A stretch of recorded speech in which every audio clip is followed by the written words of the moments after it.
What's going on, everybody? Welcome back to the channel. Today I've got a little bit of a different upload for you, but I think you're going to like it.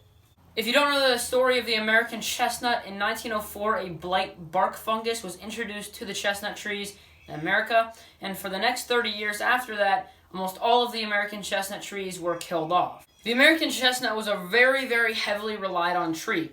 It gave food for the animals, gave food for the people. Its lumber is very, very rot resistant and strong, and there was just a huge abundance of these trees. So as you can imagine, when all these trees just suddenly went extinct, it was a huge impact on the ecosystem. Well, in like the 1960s, a guy discovered a chestnut tree in a North Carolina forest that was completely untouched by the blight.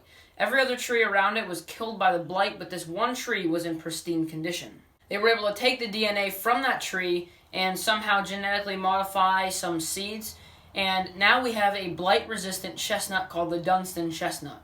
And I was able to get my hands on 10 Dunstan chestnut seeds. I'll put the link in the description to where I got them from. They were literally $20.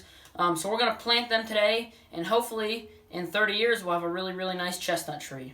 So I've got all the stuff over here. We're going to get started planting these in the pots, and then I can kind of keep you guys updated, months and years from now on how these things are doing.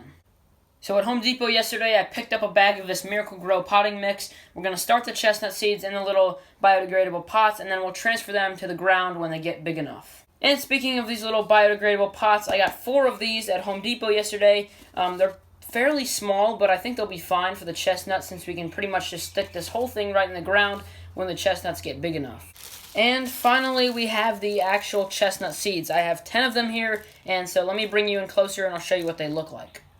So this is what the chestnut seeds actually look like. I've never seen a chestnut seed or chestnut tree for that matter, but they've got this little flat side on the bottom which is going to go down, and they've got this little pointy side here which is where the stem comes out of.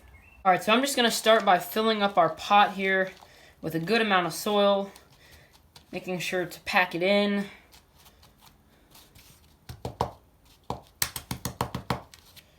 And then I think we'll just put our seed on top and then cover it with more dirt.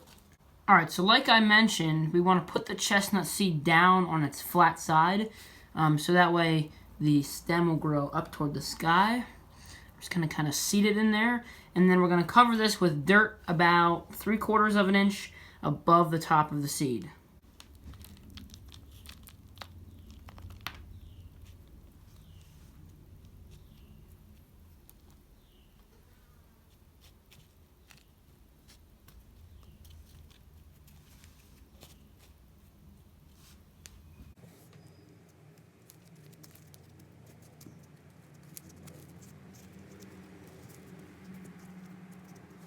Alright, so I got our first little chestnut seed planted in the little planters.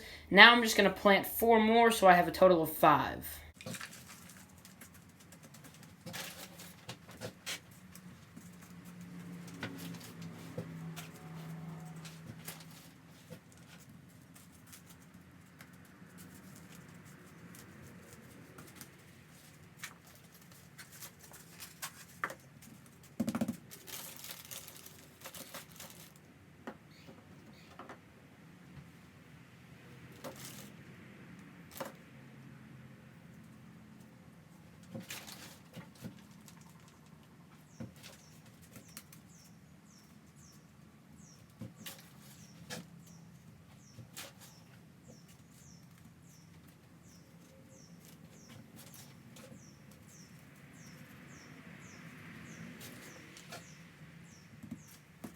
Alright, so I got our 4 little American chestnut seeds planted and in the soil. Now let me go show you where I'm going to keep them and how I'm going to water them, and then where we're going to plant them in the yard. Alright guys, so I'm on my back deck right now, and I've done quite a bit of research into how much sun these things should get.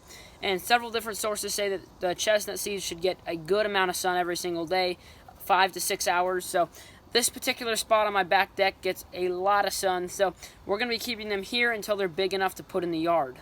The site that I was looking at said keep the soil damp, don't let the soil get dry, but definitely don't overwater these things because then the roots can't get oxygen. I'll leave a link in the description down below to the website that I'm using to get all this information, as well as, like I said, a link to where I bought the seeds. So I'm going to water these right now, and I'm just going to keep checking the soil every day to make sure that it's not going to get too dry, and in 10 days these things should sprout. Now let me go show you where we're going to put one of these in the yard. Alright guys, so as you can see, our property is mostly wooded, but we've got this big wide open area up here in the front yard, which is going to be perfect for our chestnut seeds when they get big enough to come up here. We're also going to get some wire mesh and build some sort of a cage to go around our little chestnut tree, because from what I've read, the deer and the animals love to eat those things. Guys, thank you so much for watching this video. It's going to be such a fun adventure seeing how our Dunstan chestnut seeds grow. I can't wait to see the American chestnut start to repopulate the forests again. If you're not already following me on Instagram, please be sure to follow me on Instagram, Seth Custom Creations. Name will be on the screen. I've got a lot of behind the scenes stuff on there and a lot of other cool stuff you might be interested in. Also be sure to check out my website, www.sethcustomcreations.com. The link will be in the description down below. I've got products on there, different things that I've made, more information about me, and a lot of other stuff you're going to like, so definitely be sure to check out the website. And if you're not already a subscriber to the channel, make sure that you go ahead and subscribe and click the bell icon next to the subscribe button, because there's a lot of cool stuff coming up on the channel. In a couple days, I'll be dropping a very, very cool video, which is definitely going to be of interest to you, so definitely be sure to subscribe. And if you're not already a subscriber to the channel, make sure that you go ahead and get subscribed, because there's a lot of cool content coming up. I'll be doing live updates on the chestnut seeds. I've got a very cool video coming up in a couple of days, which I know you're going to love, and there's just tons of good stuff coming up in the next couple of weeks. I'll see you guys next week.